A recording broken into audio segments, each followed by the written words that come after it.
What's up people, welcome to the video presented by The Savage Tribe. So basically in this video I recommend one movie, one series and one book. Hopefully the book helps you to be entertained or learn something, and the movies and series are for entertainment. And this is something that I'll try and do weekly or I'll try and do monthly, like my November recommendations or my December recommendations or my weekly recommendations. You guys let me know what do you guys want, and hopefully you guys like this video. Like and subscribe to The Savage Tribe. Let's just start the video. Boom. Now, I really wanted to learn more about racing. I wanted to see what's racing all about, like Formula One, NASCAR, and which one is better and where should I start. I was really confused. So what I did is I messaged my friend Mihir and I asked him, bro, please recommend me something that I can watch to learn more about racing. And he recommended me a show called Drive to Survive. Drive to Survive is a Netflix original docu-series and it's just amazing. And I have to focus on that amazing because I didn't really expect a docu-series to be so good. Normally what happens if it's a documentary, you really expect it to be educational and you don't really expect that entertainment value there or the entertainment element there. They try, but it's not, there is just a thought. It's a wrong thought. Maybe it's a prejudice that we all have, or it's just me, I don't know, but that's something that at least I struggled with. And to see this documentary series, it was so good. Why this documentary series is so good is because it has a storyline. Every episode has a storyline and that's just beautiful. It is cinematic, the sound design is on point, and the storyline is just so good. It focuses on the characters, it focuses on the teams. Everything is merged together so nicely that I just fell in love with Formula One. I honestly fell in love with Formula One till an extent that I might even see movies like Rush. I want to see another documentary called Senna. I'm so sorry if I pronounce the names wrong, but I just want to learn more and more about Formula One. That's how good Drive to Survive was. And as you can see, Formula One Drive to Survive, it has 2 seasons. It got an 8.6 IMDb rating. And let me just read the description to you guys. The drivers, managers and team owners in Formula One live life in the fast lane, both on and off the track. This docu-series gives viewers exclusive, intimate access to the people in one of the world's greatest racing competition, Formula One Drive to Survive. Reveals the true story of the high-octane sport which goes beyond the fight to be number one. There's also a battle for the heart, soul and direction of the multi-billion-dollar business. Storylines include changes that a team undergoes after an ownership change and the pressure felt to outperform other drivers. Like, I never knew in Formula One, the drivers in the same team, they literally compete with each other. And the first time that I seen, the 2 Red Bull cars crashing. But he's going to try and dive down. The inside, they have crashed. They've gone into each other. Daniel Ricciardo late braking, couldn't stop in time. Max Verstappen was right in front of him. And this is the replay of Max Verstappen and Daniel Ricciardo. Bottas has won the Grand Prix. Well, 2 seconds, Paul. We'll go to that in a moment, but look at the 2 Red Bulls here. Into each other, and I got so pissed. I'm like, who does that? And I was like, if मैं तो होता तो मैं बाहर निकल के मार देता यार, तूने क्या, what are you doing? And they are so competitive. Something that I related is I am super competitive. I always need to win, and this is the same thing with Formula One drivers. They always need to win. There is this part where a person is saying that these people are so competitive that even if they walk out of the door and they have to go somewhere, these people will just start racing each other to see who reaches there fast. That's how competitive these people are. I know that was a metaphor that was used, but if you see the series you understand. And it's so beautifully done. In season 1 doesn't include Mercedes and Ferrari, but season 2 does. I have just seen season 1 and I liked it so much. I will definitely see season 2. So yes, do watch Formula One Drive to Survive. It was amazing. Now, movie that I'm going to recommend is from an anime that's really close to my heart. The anime is My Hero Academia. Now, My Hero Academia centers around a character called Deku. That is, his real name is Izuka Midoriya in the anime. And how Izuka Midoriya wants to be a superhero basically, but he doesn't really have any superpowers.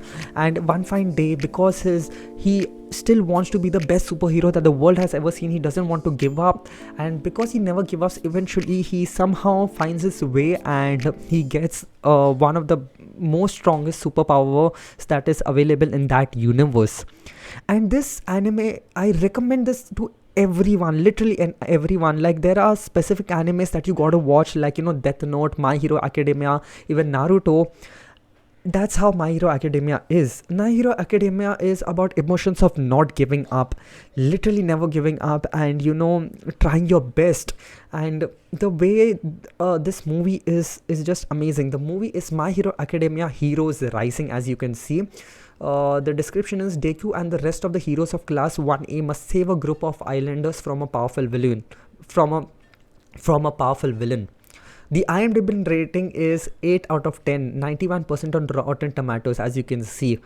So that's the beauty about this movie. I'd suggest that before you watch this movie, please watch the anime. The anime is just beautiful.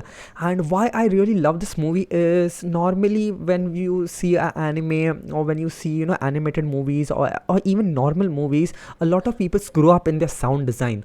But this anime was so amazing because, again, it doesn't really focus only on one character, but it gives its responsibility to other characters as well. You are connected, understand why a certain character is doing what they are. Even you can understand why a villain is a villain and why he's doing what he's doing. Like, you want to hate him, but somewhere you understand his past, you understand his trauma. And that was done in Black Panther. If you remember, you couldn't really hate Michael B. Jordan because you know that what happened wasn't really his fault. Life is shit, and this is what happens. So this is why I like MHA, is because it goes and it doesn't really want to make us hate the villains, but it wants to make us understand that life is like that. And because life is like that, two different people take two different decisions, and now one is a hero, one is a villain, and now they have to live with their decisions. And this is really amazing. There are, if I couldn't sell you, I'm really sorry. Go watch other videos which recommend My Hero Academia. Hopefully those videos sell the show to you, but watch the show.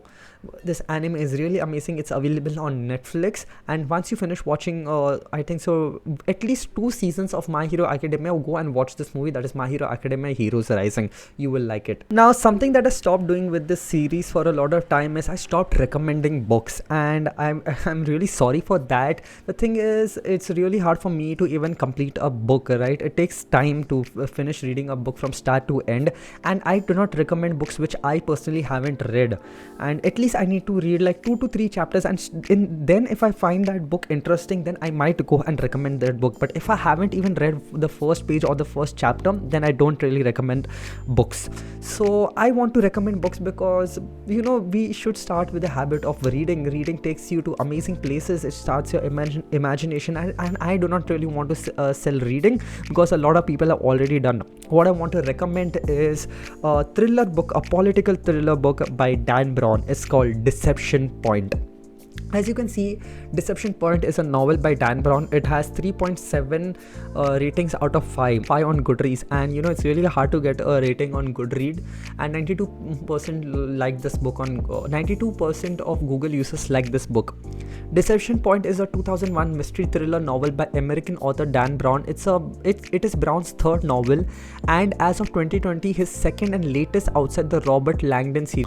Now, what I really liked about this book is I had never read a political thriller book, and mostly I just wanted to start with Dan Brown. So basically, Dan Brown is mostly known for his fast-paced writing, and you know, the book that I think so made him famous was Da Vinci Code, Angels and Demons. Origin is his latest book, and Inferno. I think so books like these made him famous. And I just wanted a book where I could start with Dan Brown, where I would understand, the way his creative writing is. If I like his creative writing, then I would go and read his other books now, which I will, because I want to see how good the language is. Is it really hard? Is it, mediocre? Is it an easy read? And I came to a conclusion that it is an easy read. It is fast paced. It is amazing. It makes you turn the pages, like it will keep you interested, and it is a good book. You can go on Goodreads, read what the book is all about, but I would suggest read Deception Point. Basically, I still give you a better description of the book. A shocking scientific discovery, a conspiracy of staggering brilliance, a thriller unlike any you've ever read. When a NASA satellite discovers an astonishingly rare object buried deep in the Arctic ice, the floundering space agency proclaims a much needed victory. A victory with profound implications for NASA policy and the impending presidential election. To verify the authenticity of the find, the White House calls upon the skills of intelligence analyst Rachel Sexton.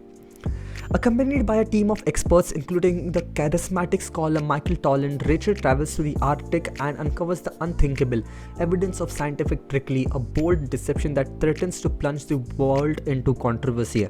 But before she can warn the president, Rachel and Michael are ambushed by a deadly team of assassins fleeing for their lives across a desolate and lethal landscape, and their only hope for survival is to discover who is behind this masterful plot.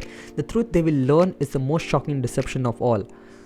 Honestly speaking, this intro wasn't really that good, but I'm telling you guys, the book is nice. It's basically about NASA, the presidential elections, and another intelligence agency, how they are clashing towards each other. There is suspense, there is mystery, who is behind this all, what's really happening, and I would suggest really go give this book a try.